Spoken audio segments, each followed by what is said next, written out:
Before I let you go, Mike Florio, I'd be remiss if I didn't ask you about Lamar Jackson's press conference last week, where he finally spoke publicly about his contract and the conversations and whether he thought he was worthy of it. Maybe that was the reason that was posited by the owner, Steve Bisciotti, that he hasn't engaged or accepted a generationally enriching contract is because he hasn't won a Super Bowl yet. He refuted that notion, didn't guarantee he'd show up for training camp, but said he'll be a Raven for life and kind of letting it all roll off his back. There's no frame of reference in terms of previous quarterbacks to have taken this tack. I wonder what you thought and what is going on based your knowledge. This is a prime example, Rich, of how different the media accounts of what he said seem in comparison to actually watching him and listening to his words. Mm-hmm. And the one thing that really resonated for me when he was asked about Deshaun Watson's contract and the relevance that contract has to him, and he says, I'm my own man, it doesn't matter to me, that I was already 100% convinced he needed an agent, so I can't be any more convinced. But it didn't make me any less convinced he needed an agent. He needs an agent desperately because Deshaun Watson's contract is relevant to him. Josh Allen's contract is relevant to him. You don't walk into it saying, I'm my own guy, I do my own deal. You build on the efforts of those who have come before you. That's how it works. And then somebody else who comes after you builds on that. You go out and get the best contract that you can. And, there are people who think he's just trying to avoid paying the 1%, 2%, 3% because it's a big check to write every year. It doesn't come out of your pay. It's a big check. A lot of players don't like to write it, and that's fine.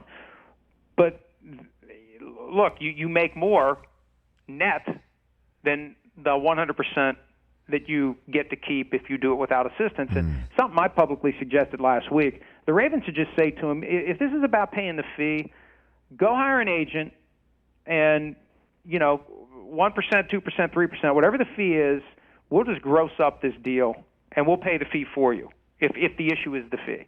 And I think it would be money well spent by the Ravens because then they could have a traditional and normal negotiation where they can get to a fair deal for everybody, and at the end of the day, they have to gross it up. Yeah, it's not an insubstantial amount of money, but it would be money well spent by the Ravens to offer something like that if Lamar Jackson would do it. That would make it even more unprecedented, a team saying, hey, hire an agent, we'll pay for him or her. Oh, hey, then Jimmy Haslam could do a press conference complaining about Steve Bisciotti's contract.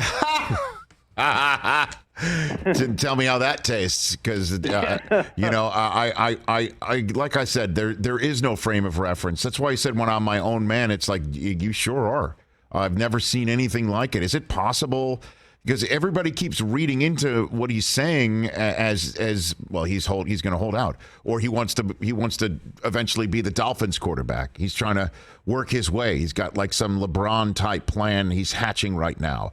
Or he's just some kid who just loves playing ball and just goes about his business and thinks everything is just going to fall into place anyway. I don't know what to make of it. Really do not. A few weeks ago, I offered 3 potential explanations, and I was led to believe, based upon people that I know who are connected to the situation, that these are indeed the 3 possibilities, and we just don't know at this point what the truth is. 1, he wants out. 2, he doesn't know what he wants.